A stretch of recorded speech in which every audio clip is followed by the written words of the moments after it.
All right, today we're diving into something pretty fascinating. It's an ancient hymn called the Hanuman Chalisa. We're talking about 40 verses that are hundreds of years old, but for some reason, they're absolutely lighting up search engines right now. So, let's get into it. And yeah, that really is the big question, isn't it?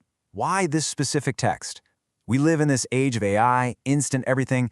So what is it about a 500-year-old prayer that's grabbing the attention of millions of people today?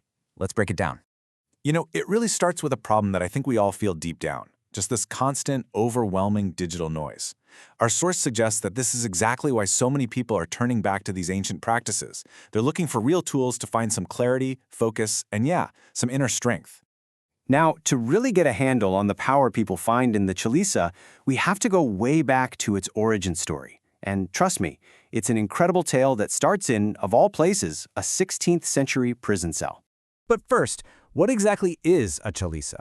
Well, the name itself gives you a big clue. It comes directly from the Hindi word chalis, which means 40. So it's a hymn with a very specific structure, 40 verses. This particular one was written in a dialect called Awadhi and is all about the Hindu deity Hanuman, who is like the ultimate embodiment of devotion and strength. The legend here is just wow. It's said that the great poet Saint Tulsidas was actually locked up by the Mughal Emperor Akbar, and for 40 days straight, he composed these 40 verses. Now get this, the story goes that the very moment he finished the last verse, a massive army of monkeys suddenly appeared and swarmed the entire city. It caused so much chaos that the emperor supposedly freed him on the spot. I mean, that's an origin story that really infuses the hymn with a sense of miraculous power. And you can see the hymn's purpose right from the very first lines. It's not just a prayer, it's like a statement of intent. It's all about cleansing the mirror of the mind so you can finally see things clearly. It really sets the stage for a text that's just as much about achieving inner clarity as it is about devotion. Okay, so let's look at how all this history and poetry translates into actual, tangible benefits for people. Our source material does a great job of breaking down why this hymn is considered so incredibly powerful, and it outlines 7 key benefits that kind of bridge the spiritual with what some are even calling the scientific. So the source boils it down to 7 key benefits. And what's so interesting is that this isn't just about blind faith. There's a practical side to it that modern psychology is starting to understand. The idea that rhythmic chanting can actively change your mental state. Let's take a look at the first one. So benefit number 1, and this is a big one for so many of us, is tackling fear and anxiety. If you look at it from a psychological angle, chanting these verses over and over works like a really powerful affirmation. It's a way of grounding your subconscious mind, and for those who believe, it's a way to actively confront and even remove those really deep-seated fears. And the text is not subtle about this.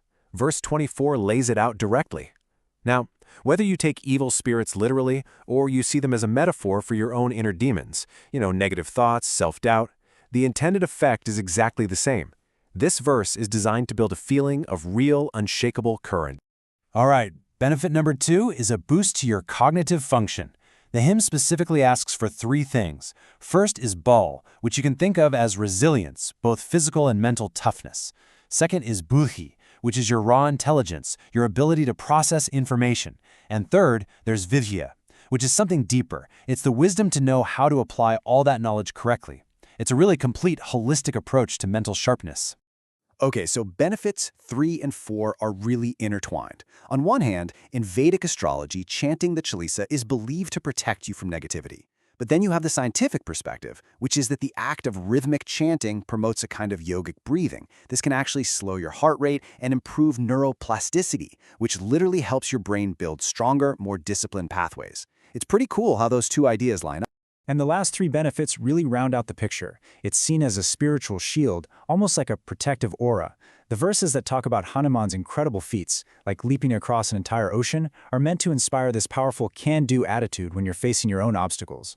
And finally, at its very core, it's a path to devotion, teaching that true strength doesn't come from ego but from humility and serving others. So, we've covered the why. We've talked about all these amazing potential benefits. But what about the how? For anyone who's curious about actually trying this, the source provides a really practical guide on how to chant for, as they put it, maximum results. From what we've seen, consistency and preparation seem to be pretty important. The ideal times are said to be at dawn or sunset, and Tuesdays and Saturdays are considered especially significant days. The prep is simple, just bathe and put on clean clothes to kind of create a sense of ritual. And finally, the number of times you recite it, whether it's 7, 11, or even 100 times, is believed to dial up the intensity depending on the outcome you're hoping for. Now, a question that comes up all the time is, do I have to chant this in the original Awadhi to get the benefit? And the source makes a really fascinating distinction here. It says that while the original phonetics, the sounds themselves, are said to have a unique vibrational power, understanding the meaning is just as vital. The core idea is that your intent is actually more important than the language you use. Knowing what you're saying and what you're asking for is what really deepens the connection. So, when you put all of this together, the legend, the psychology, the practice, you start to see the Hanuman Chalisa as more than just a prayer. It's presented as a kind of bridge, an ancient biohack, if you will, that's perfectly suited to help us tap into a different kind of energy in our crazy modern lives. So, what's the big takeaway here? I think it's this. In a world where our attention has become the most valuable currency there is, this ancient practice offers a timeless way to reclaim it. It's a powerful tool for cultivating focus, building courage, and just finding a moment of genuine peace in the middle of all the chaos. And that really leaves us with one final question for you to think about. The Chalisa is one answer, one path that millions of people are exploring. But for all of us, living in this world of overwhelming digital noise, the challenge is still the same. How will you find your signal?